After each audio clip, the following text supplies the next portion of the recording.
Shalom saudara. Shalom. Hari ini kita bersyukur pada Tuhan bahwa kita boleh berkumpul bersama keluarga. Kita beribadah kepada Tuhan.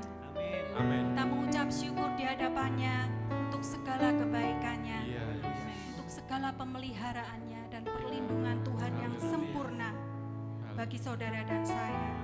Haleluya. Haleluya. Terima kasih Yesus.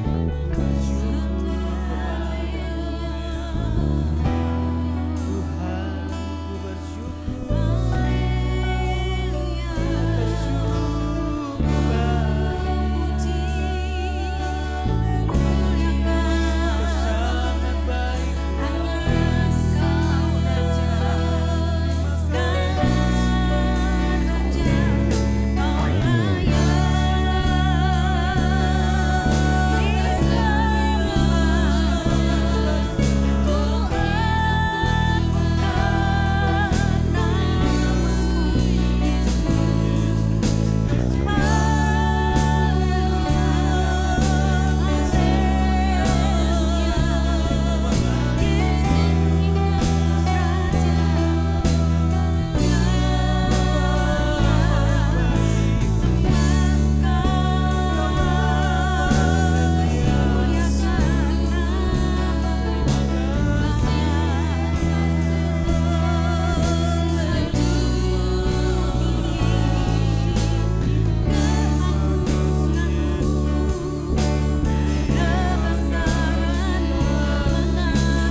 syukur Amin Tuhan. kami sudah Engkau pindahkan dari gelap kepada terang-Mu yang ajaib. Amin. Kami mengucap syukur Tuhan. Haleluya. Sudah Engkau tebus Amin. bukan dengan barang yang fana, tetapi dengan darah-Mu yang mahal Tuhan. Amin. Terima kasih Yesus. Terima kasih. Engkau melakukannya karena kasih-Mu yang besar. Kami mengucap syukur Tuhan. Tidak terukur kasih-Mu. Kami tidak dapat membalasnya. Hanya dengan ucapan syukur kami. Hanya dengan hidup yang memuliakan nama-Mu. Terima kasih Tuhan. Terima kasih. Biarlah saat ini kami menyorakkan nama-Mu saja Tuhan. Kami memasyurkan kebaikan Tuhan. Kami menyanyikan nama-Mu saja Yesus. Terima kasih. Hanya Engkau satu-satunya Tuhan yang ditinggikan di tempat ini.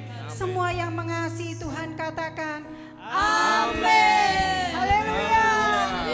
Haleluya.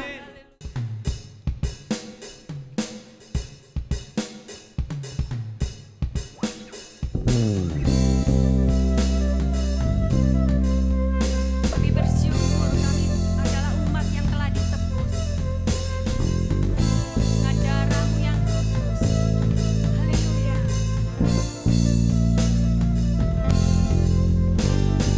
Kami yang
bersyukur Tuhan.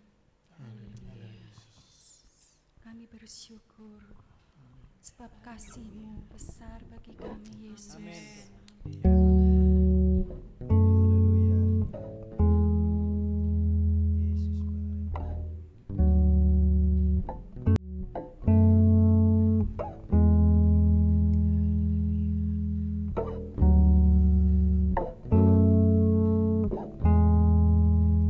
Kami bersyukur Tuhan, tak terukur kasih-Mu.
Puji Tuhan, mari kita akan bersama-sama tundukkan kepala dan berdoa sebelum kita belajar firman Tuhan pada kesempatan hari ini.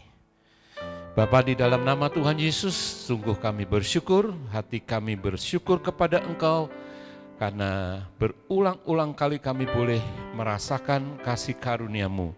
Dan hari ini juga Tuhan kami boleh merasakan kembali akan pimpinan Tuhan, pemeliharaan Tuhan, dan karunia-karunia yang luar biasa, sehingga kami dalam keadaan yang sehat semua. Bapa di surga, sebentar kami belajar firman-Mu, kami mohon kemurahan Tuhan, Engkau akan menolong kami, sehingga kami bukan hanya mengerti firman-Mu, tapi kami juga boleh melaksanakan di dalam hidup kami. Kami percaya Tuhan, kami adalah orang-orang yang diberkati oleh Tuhan.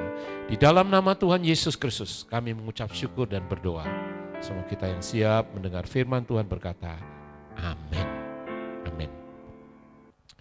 Shalom Bapak Ibu yang dikasihi Tuhan, berjumpa kembali di dalam ibadah online pada hari ini. Kita berada pada tanggal 2 Agustus tahun 2020 pada hari ini, ya, puji Tuhan. Nah, hari ini juga kita selain akan belajar firman Tuhan, nanti kita juga akan masuk di dalam perjamuan kudus. Setiap bulan sekali pada minggu pertama kita mengadakan perjamuan kudus. Mari kita akan nyatakan kesiapan kita pada hari ini.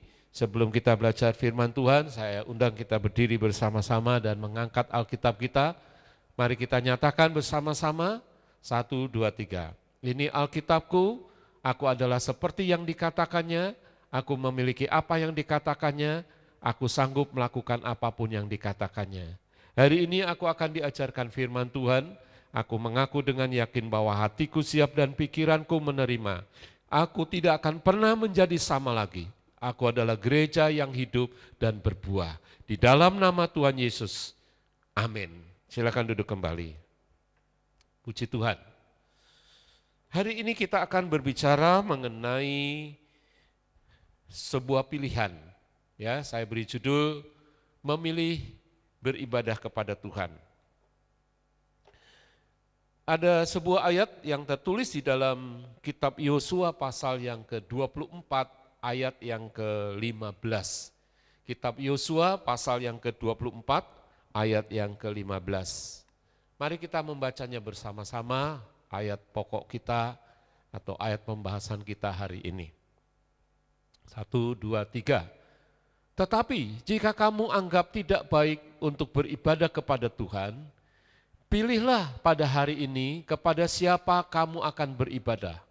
Allah yang kepadanya nenek moyangmu beribadah di seberang sungai Efrat, atau Allah orang Amori yang negerinya kamu diami ini. Tetapi aku dan seisi rumahku, kami akan beribadah kepada Tuhan. Amin. Bapak Ibu saudara sekalian yang dikasihi oleh Tuhan, sebuah komitmen yang diucapkan oleh seorang bernama Yosua. Dia berkata, tetapi aku dan seisi rumahku, kami akan beribadah kepada Tuhan. Nah, mari kita akan melihat tujuan pembahasan kita. Pertama adalah supaya kita sekeluarga memilih untuk beribadah dan terus beribadah kepada Tuhan. Karena kita percaya bahwa dialah Tuhan yang telah memimpin hidup kita dan memberkati kita. Terlebih daripada itu bahwa hanya Tuhan saja yang sanggup menyelamatkan hidup kita. Itulah sebabnya kita memilih untuk beribadah kepada Tuhan. Saudara, kita lihat di dalam pembahasan firman Tuhan, pilihan kita akan menentukan masa depan kita. Jika kita salah memilih, maka akibatnya kita akan menyesal kemudian. Ya, anak-anak muda atau saudara-saudara yang masih bersekolah, engkau memilih jurusan apa yang engkau akan pilih. Dengan susah payah engkau harus belajar dan engkau memilih belajar daripada bermain. Karena apa? Karena jika kita salah memilih, maka akibatnya akan kita tanggung pada masa yang akan datang. Berapa banyak orang-orang yang sekarang sudah menjadi tua, tapi hidupnya mungkin hidupnya menderita, Kenapa? Karena pada waktu masa mudanya, pada masa harusnya dia belajar, tapi dia tidak belajar. Harusnya dia bersekolah, tapi dia tidak bersekolah. Nah, akhirnya apa? Dia menderita pada masa tuanya. Itu diakibatkan karena dia salah dalam memilih.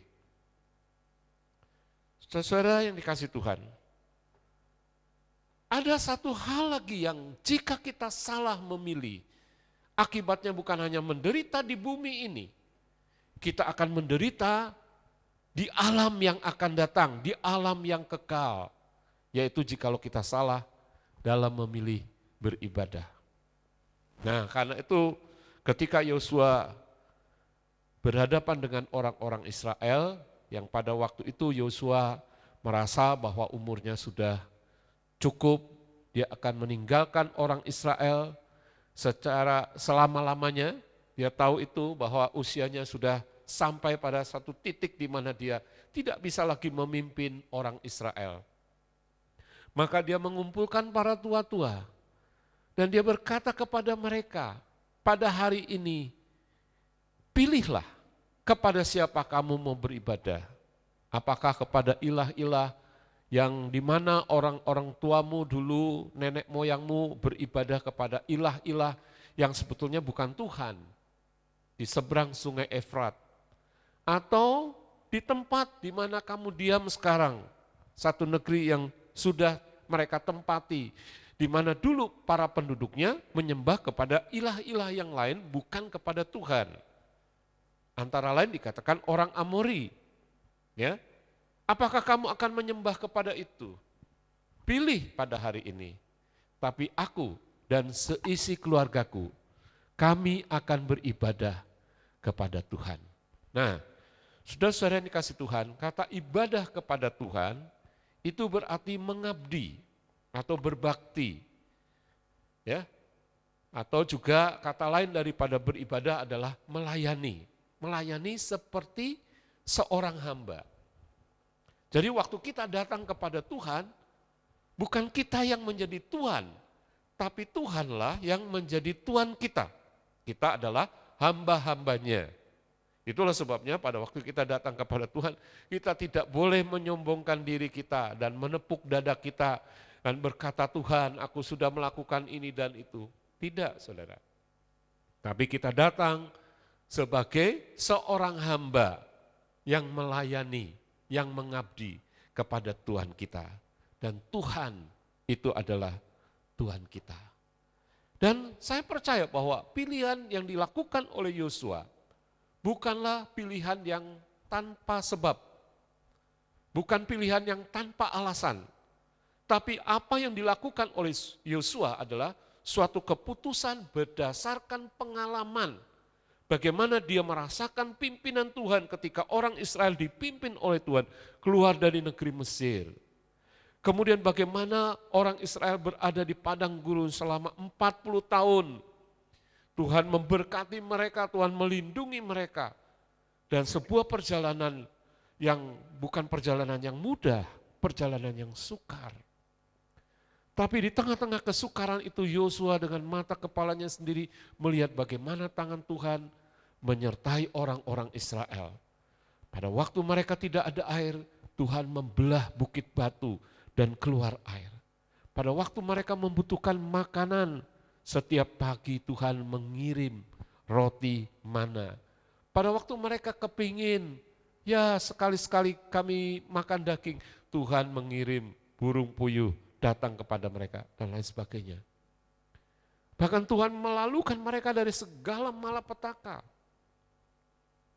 Jadi ketika Yosua berkata, kami dan seisi rumah kami hendak beribadah kepada Tuhan, itu adalah sebuah keputusan, sebuah komitmen ya berdasarkan pengalaman-pengalaman yang dia rasakan penyertaan Tuhan itu. Nah, saya berharap bahwa kita juga melakukan satu komitmen ini dan saya percaya komitmen yang dilakukan oleh Yosua adalah komitmen yang sudah dia ambil sejak dia masih muda. Mari kita akan melihat beberapa hal komitmen Yosua ini. Dia berkata, kami dan seisi rumah kami akan beribadah kepada Tuhan. Yang pertama, dalam komitmen Yosua ini, kita melihat bahwa Yosua adalah seorang yang mengenal kepada Tuhan. Ya. Jadi bagaimana Tuhan memimpin hidup orang Israel, memimpin hidup pribadinya. Saudara, dia merasakan itu perjalanan hidupnya dipimpin oleh Tuhan. Kita bisa membaca di dalam kitab Keluaran ataupun juga kitab Yosua. Ya, saudara, jadi Yosua merasakan itu. Tuhan memimpin hidupnya, Tuhan memegang hidupnya, Tuhan memberkati hidupnya. Bagaimana mungkin pada masa tuanya dia akan menolak Tuhan atau dia menyimpang dari jalan Tuhan? Tidak mungkin. Karena itulah dia berkomitmen. Ini perkataan Yosua adalah perkataan terakhir pada masa tuanya. Saudara, kenapa? Karena dia mengenal Tuhan. Nah, saudara, dengan mengenal Tuhan, lalu akan timbul takut akan Tuhan. Ya, orang yang tidak mengenal Tuhan, tidak takut akan Tuhan. Takut akan Tuhan itu berarti menghormati Tuhan. Takut akan Tuhan itu berarti mengagumi Tuhan. Dan unsur yang lain dalam takut akan Tuhan adalah mengasihi Tuhan. Di dalam kitab Mazmur pasal yang ke-25 ayat yang ke-12 dikatakan, siapakah orang yang takut akan Tuhan? Kepadanya Tuhan menunjukkan jalan yang harus dipilihnya. Jadi Tuhan berkata, firman Tuhan berkata, siapa orang yang takut akan Tuhan, Tuhan menunjukkan jalan, mana yang harus dipilihnya. Dan saya percaya itu, bahwa setiap perjalanan hidup kita sampai hari ini, menjadi apa kita sekarang, itu adalah karena Tuhan menunjukkan jalan kepada kita. Dan kalau saudara rasa bahwa, oh kayaknya jalanku atau hari ini aku belum mencapai suatu tujuan hidup, atau belum mencapai sesuatu yang sepertinya ada satu kelegaan atau suatu hidup yang diberkati. Saudara, jangan takut, jangan khawatir. Coba periksa hidup saudara, apakah saudara betul-betul mengenal kepada Tuhan dan takut akan Tuhan. Sebab Tuhan berkata bahwa orang yang takut akan Tuhan itu akan ditunjukkan jalan. Bahkan dalam Amsal 9 ayat 10 dikatakan permulaan hikmat adalah takut akan Tuhan. Dan mengenal yang Maha Kudus adalah pengertian. Jadi dikatakan hikmat itu dimulai dari takut akan Tuhan. Ketika kita takut akan Tuhan, Tuhan memberi kepada kita hikmat, kebijaksanaan, hikmat. Dan hikmat itu tidak kita bisa pelajari di sekolah. Hikmat itu adalah pemberian dari Tuhan. Berapa banyak kita akan kagum kepada Tuhan ketika kita mengambil keputusan-keputusan yang kita putuskan dan apa yang kita putuskan itu menjadi suatu kebaikan dalam keluarga atau di dalam perusahaan kita, dalam pekerjaan kita, dan kita mungkin heran bahwa itu tidak pernah diajarkan di sekolah, tapi hikmat itu ada. Karena apa saudaraku? Karena kita takut akan Tuhan. Nah, bukan hanya itu, Tuhan akan memberkati orang yang takut akan Tuhan. Dalam Mazmur 115 ayat yang ke-12, Mazmur 115 ayat yang ke-12,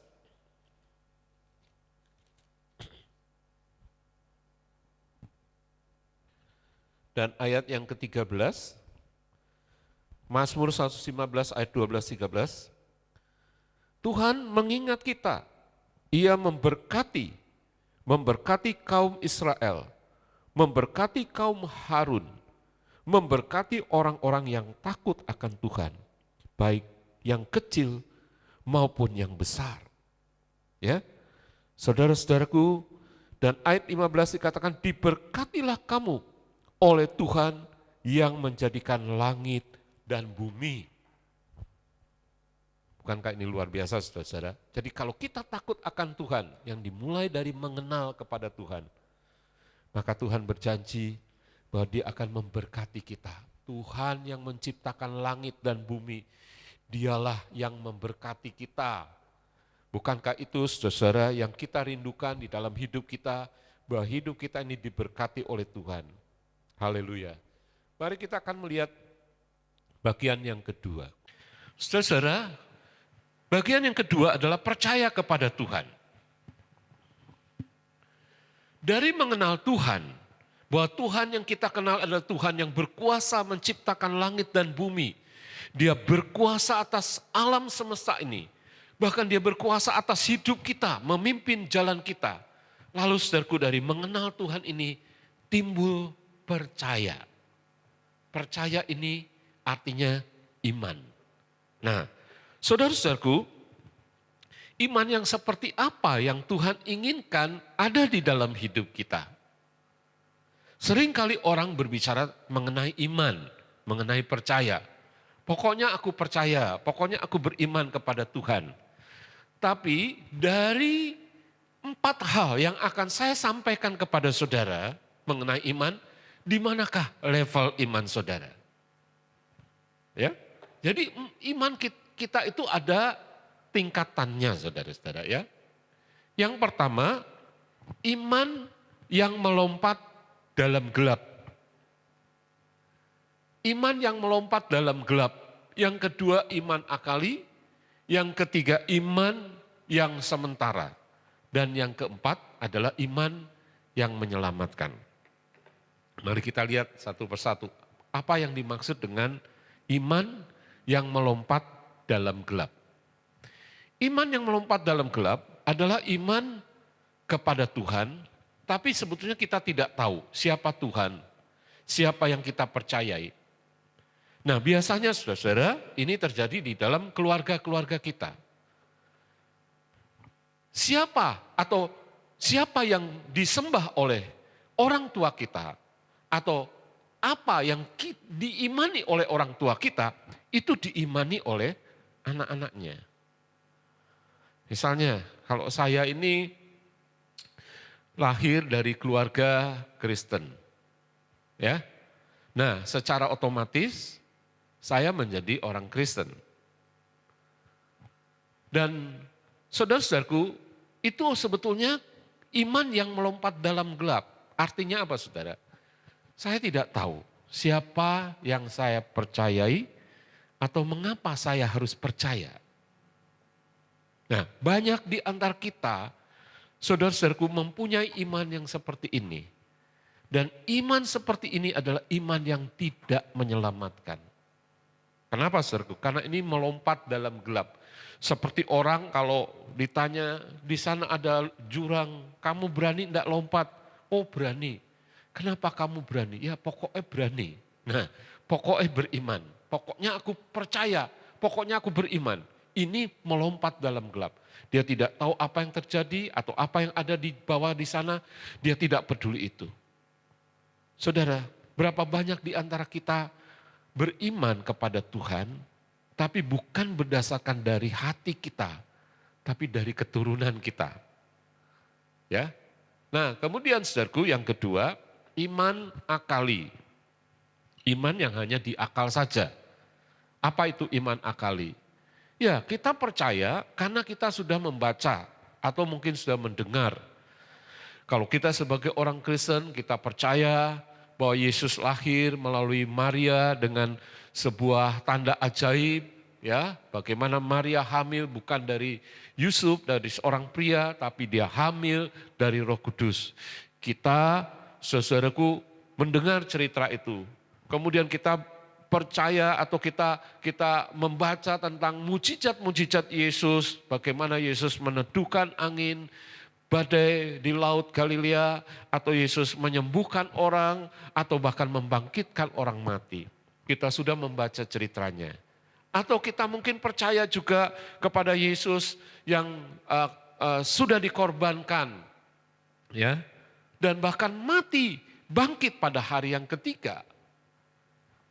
Saudara-saudara, ketika kita menaruh cerita-cerita itu di dalam alam pikiran kita, Dan kita berkata, oh saya percaya kok Yesus pernah lahir, pernah buat mujizat, pernah disalibkan, mati, bahkan bangkit pada hari yang ketiga.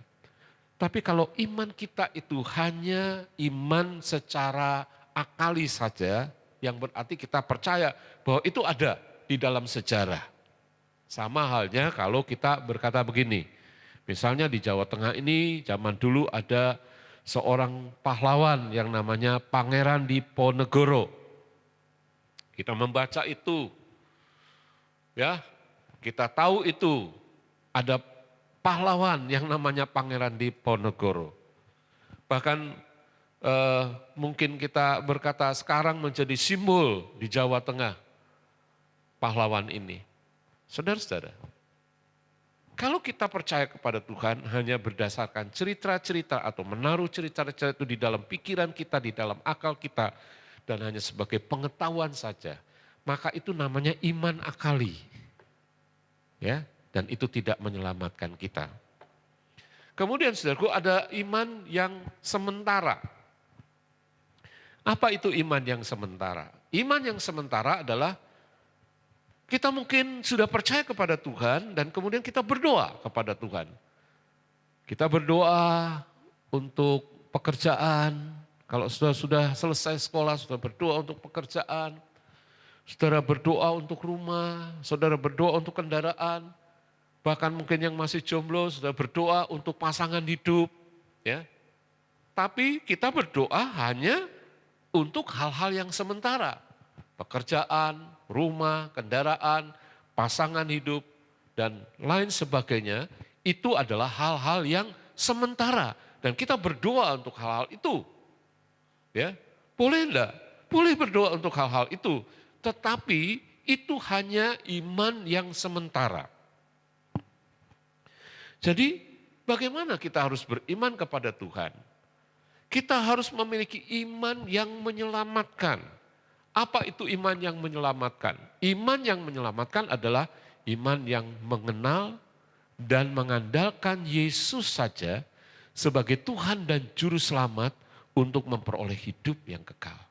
Ini iman yang menyelamatkan. Jadi saudaraku, level iman kita harus meningkat dari yang tidak tahu, dari yang tidak mengerti siapa yang kita sembah, mengapa kita harus menyembah, kita tidak mengerti itu. Mungkin beranjak kepada iman yang akali dalam pengertian, oh saya sudah mulai mengenal cerita-cerita di dalam Alkitab. Tapi itu harus bertumbuh, ya, bertumbuh. Kita berdoa untuk hal-hal yang sementara, untuk pekerjaan, untuk rumah kita, untuk keluarga kita, itu adalah hal-hal yang sementara. Nah, dari iman sementara ini kita harus beranjak kepada iman yang menyelamatkan. Apa itu? Mengenal dan mengandalkan Yesus saja sebagai satu-satunya Tuhan dan Juru Selamat yang dapat membawa kita kepada hidup yang kekal. Nah, saudaraku, ayat firman Tuhan mengatakan di dalam Efesus 2 ayat 8 dan 9, sebab karena kasih karunia kamu diselamatkan oleh iman. Itu bukan hasil usahamu, tetapi pemberian Allah. Itu bukan hasil pekerjaanmu. Jangan ada orang yang memegahkan diri. Saudara yang dikasih oleh Tuhan, Yosua bukan hanya beriman dengan iman yang melompat dalam gelap. Yosua bukan hanya dengan iman akali dan iman yang sementara. Tapi Yosua tahu dan mengenal siapa Tuhan yang dia sembah. Itulah sebabnya dia mengandalkan Tuhan. Dia begitu percaya kepada Tuhan, mengandalkan Tuhan. 100% dia mengandalkan Tuhan sebagai satu-satunya Juru Selamat yang menyelamatkan dia dan keluarganya. Nah, bagian yang ketiga adalah setia mengikut Tuhan. Kalimat ini yang berkata, tetapi aku dan seisi rumahku, kami akan beribadah kepada Tuhan. Ini adalah komitmen yang diucapkan oleh Yosua pada masa tuanya. Artinya dia sudah memegang komitmen itu sejak masa mudanya. Dia telah memilih Tuhan sebagai junjungannya, sebagai sesembahannya, sebagai yang dipuja, dipuji, sebagai penuntun hidupnya sampai pada masa tuanya. Dia tetap berpegang kepada komitmen itu.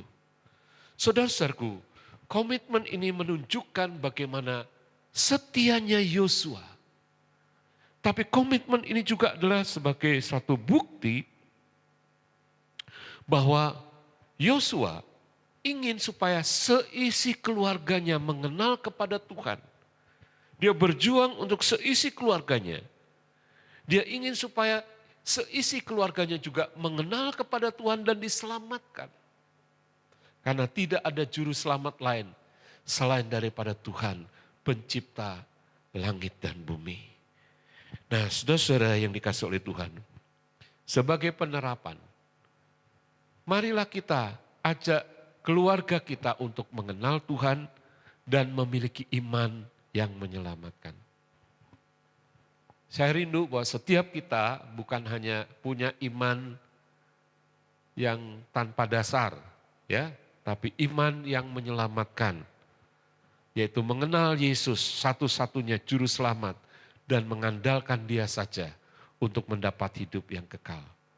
Kemudian saudaraku, sebagai penerapan yang kedua, kita akan pegang komitmen ini sampai akhir hidup kita. Kenapa? Karena kita percaya bahwa hanya Tuhan Yesus saja yang sanggup menyelamatkan kita semua. Tidak ada jalan lain untuk masuk ke surga adalah melalui satu-satunya jalan. Seperti Yesus katakan, akulah jalan dan kebenaran dan hidup. Tidak ada satupun yang sampai kepada Bapa kalau tidak melalui aku. Saudara-saudara yang dikasihi oleh Tuhan, komitmen ini kita harus pegang di dalam hidup kita. Dan kabar baik ini juga harus kita sampaikan kepada orang-orang lain. Supaya setiap orang juga memiliki kepastian hidup yang kekal. Puji nama Tuhan. Mari kita akan baca penutupnya dalam Yosua pasal 24 ayat 15. Kita baca kembali bersama-sama, 1, 2, 3. Tetapi jika kamu anggap tidak baik untuk beribadah kepada Tuhan, pilihlah pada hari ini kepada siapa kamu akan beribadah.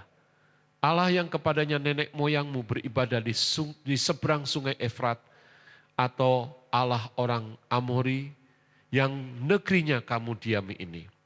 Tetapi aku dan seisi rumahku, kami akan beribadah kepada Tuhan. Amin. Saudara-saudara yang dikasihi oleh Tuhan, komitmen ini kita pegang sampai Tuhan Yesus datang kembali. Aku dan seisi rumahku, kami akan beribadah kepada Tuhan. Haleluya. Puji Tuhan. Mari kita datang kepada Tuhan. Kita datang kepada Bapa yang setia. Tuhan sudah menunjukkan kesetiaannya kepada kita. Meskipun kadang-kadang kita tidak setia kepada Dia. Tapi Dia sudah menunjukkan kesetiaannya sampai pada hari ini. Haleluya. Kita datang, kita menyembah Tuhan. Dan nanti kita akan masuk di dalam perjamuan kudus. Haleluya. Terima kasih Tuhan Yesus.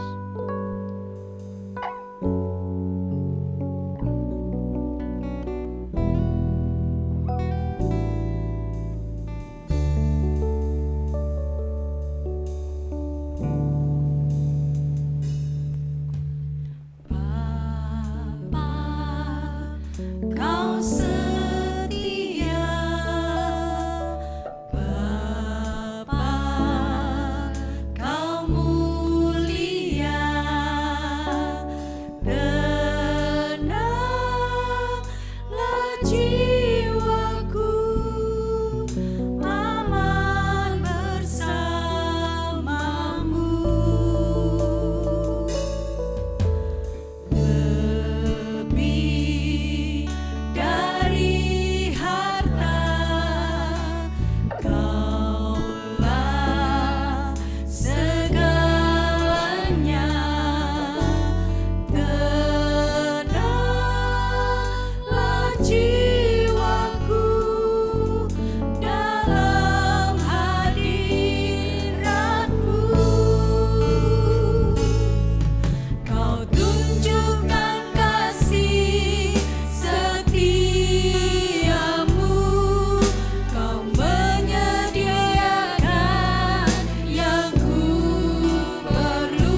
Mari saudara-saudara, kita akan berdiri bersama-sama, kita akan masuk di dalam perjamuan kudus.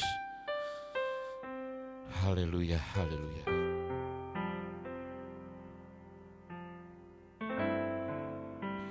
Kita sama-sama mengangkat roti di tangan kanan kita. Saya bacakan firman Tuhan, sebab apa yang telah kuteruskan kepadamu, telah aku terima dari Tuhan, yaitu bahwa Tuhan Yesus pada malam waktu ia diserahkan, mengambil roti, dan sesudah itu ia mengucap syukur atasnya, ia memecah-mecahkannya dan berkata, inilah tubuhku yang diserahkan bagi kamu, perbuatlah ini menjadi peringatan akan aku. Mari kita semua mengucap syukur kepada Tuhan. Terima kasih Tuhan. Terima kasih Tuhan. Hari ini kami diingatkan kembali tentang pengorbanan Kristus di atas kayu salib. Dengan mata iman kami melihat bahwa ketika Engkau disalibkan, disitulah segala hutang dosa kami dipakukan pada kayu salib. Seharusnya kamilah yang menanggung penderitaan itu di dalam api neraka. Tetapi Engkau telah mengambil semua penderitaan api neraka itu di dalam tubuhmu di kayu salib. Kami bersyukur Tuhan untuk pengorbanan yang luar biasa ini. Mari Bapak Ibu yang dikasih Tuhan, saudara semua dengarkan firman Tuhan, ataupun roti yang kita pecah-pecahkan bersama hari ini. Bukankah yaitu persekutuan di dalam tubuh Kristus? Haleluya. Kita makan bersama di dalam nama Tuhan Yesus.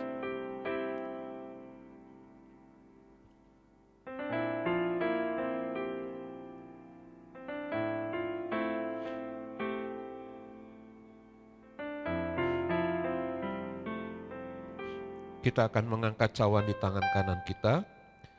Demikian juga ia mengambil cawan sesudah makan lalu berkata, cawan ini adalah perjanjian baru yang dimeteraikan oleh darahku. Perbuatlah ini setiap kali kamu meminumnya menjadi peringatan akan aku. Sebab setiap kali kamu makan roti ini dan minum cawan ini, kamu memberitakan kematian Yesus sampai ia datang kembali. Mari kita mengucap syukur untuk darah Yesus. Terima kasih Tuhan Yesus, Engkau telah menebus kami bukan dengan barang fana, bukan pula dengan emas perak. Tetapi Engkau telah menebus kami dengan darah-Mu, nyawa-Mu, jiwa-Mu, supaya di dalam jiwa kami ada jiwa Yesus. Haleluya, haleluya. Dengarkan firman Tuhan, adapun cawan berkat yang kita mohonkan berkat kepada Bapa hari ini. Bukankah yaitu persekutuan di dalam darah Kristus? Haleluya. Mari kita minum bersama di dalam nama Yesus.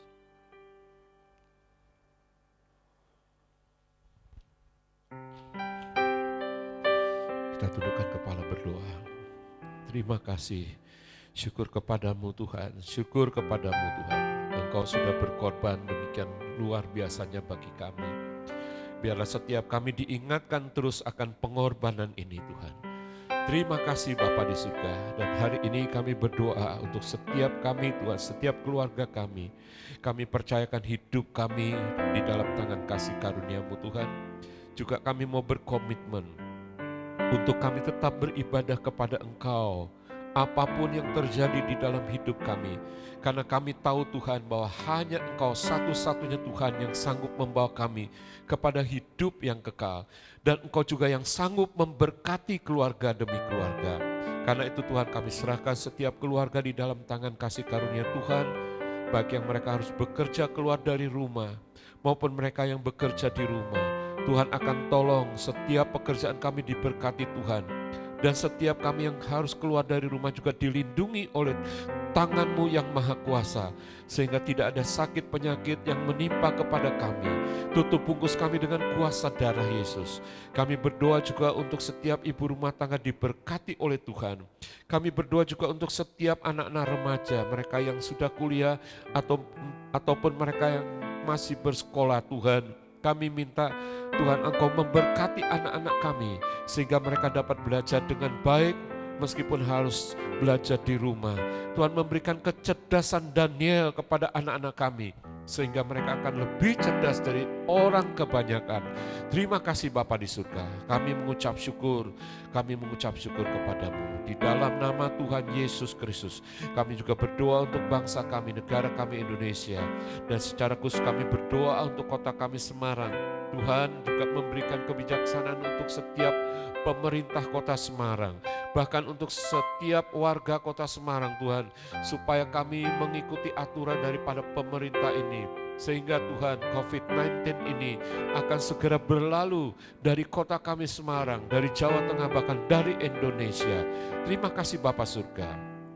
Kami berdoa untuk setiap gereja Tuhan yang ada di kota Semarang. Tuhan juga memberkati baik ibadah online maupun yang sudah melakukan ibadah offline, juga Tuhan akan memberkati setiap gerejamu, setiap umatmu Tuhan. Terpujilah namamu di dalam nama Tuhan Yesus Kristus.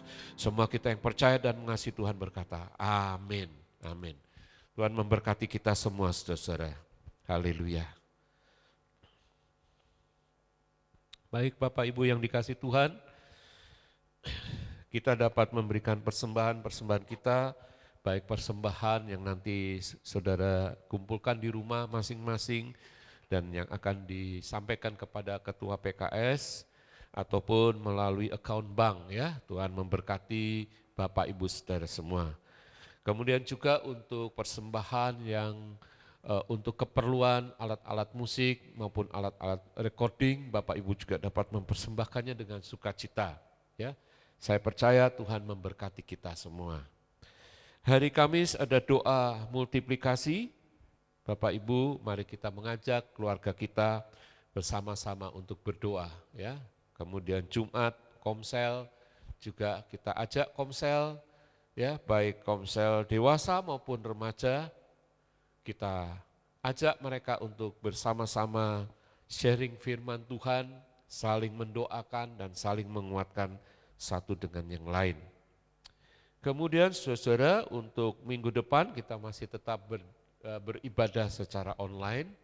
Ya, mari kita doakan terus supaya kita juga boleh kota kita atau daerah kita terbebas dari COVID-19 ini, sehingga kita dapat beribadah secara offline ya.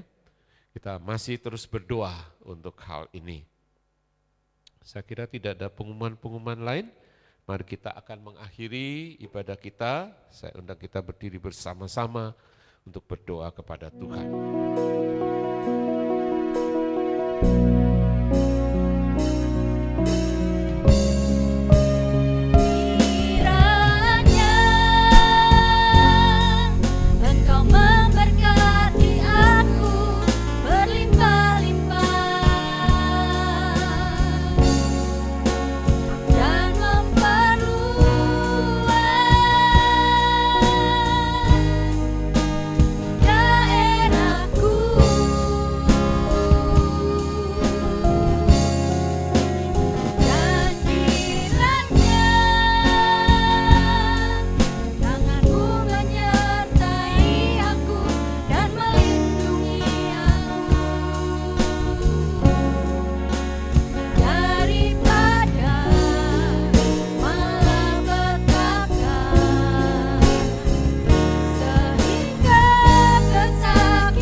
Mari kita akan berdoa. Tuhan kiranya menjawab engkau pada waktu kesesakan. Kiranya nama Allah Yakub membentengi engkau. Kiranya dikirimnya bantuan kepadamu dari tempat kudus dan disokongnya engkau dari Sion. Kiranya diingatnya segala korban persembahanmu dan disukainya korban bakaranmu. Kiranya diberikannya kepadamu apa yang kau kehendaki dan dijadikannya berhasil apa yang kau rancangkan. Kami mau bersorak-sorai tentang kemenangan-Mu dan mengangkat panji-panji demi nama Allah kita. Kiranya Tuhan memenuhi segala permintaan-Mu. Sekarang aku tahu bahwa Tuhan memberi kemenangan. kepada orang-orang yang diurapinya dan menjawabnya dari surganya yang kudus dengan kemenangan yang gilang gemilang oleh tangan kanannya. Orang ini memegahkan kereta dan orang itu memegahkan kuda, tetapi kita bermegah dalam nama Tuhan Allah kita. Mereka rebah dan jatuh, tetapi kita bangun, berdiri dan tetap tegak. Ya Tuhan, berikanlah kemenangan kepada kami, jawablah kiranya kami pada waktu kami berseru kepadamu. Diberkatilah engkau pada waktu masuk dan diberkatilah engkau pada waktu keluar. Dan Tuhan memerintahkan berkat di dalam lumbungmu dan di dalam segala usahamu. Tuhanlah yang menetapkan kita untuk menjadi umatnya yang kudus. Dan Tuhan melimpahi kita dengan segala kebaikannya. Tuhan mengangkat kita menjadi kepala dan bukan ekor. Dan kita akan tetap naik bukan turun. Terpujilah Tuhan kekal selama-lamanya. Mari Bapak Ibu Saudara sekalian, kita mengangkat kedua tangan kita di hadapan Tuhan. Tuhan memberkati engkau dan melindungi engkau. Tuhan menyinari engkau dengan wajahnya dan memberi engkau kasih karunia. Tuhan menghadapkan wajahnya kepadamu dan memberi engkau damai sejahtera di dalam nama Allah Bapa, Putra Allah dan Roh Kudus, yaitu dengan nama Tuhan Yesus Kristus. Semua kita yang percaya dan mengasihi Tuhan sama-sama katakan amin. Amin. Tuhan memberkati kita semua. Sampai berjumpa pada kesempatan yang akan datang.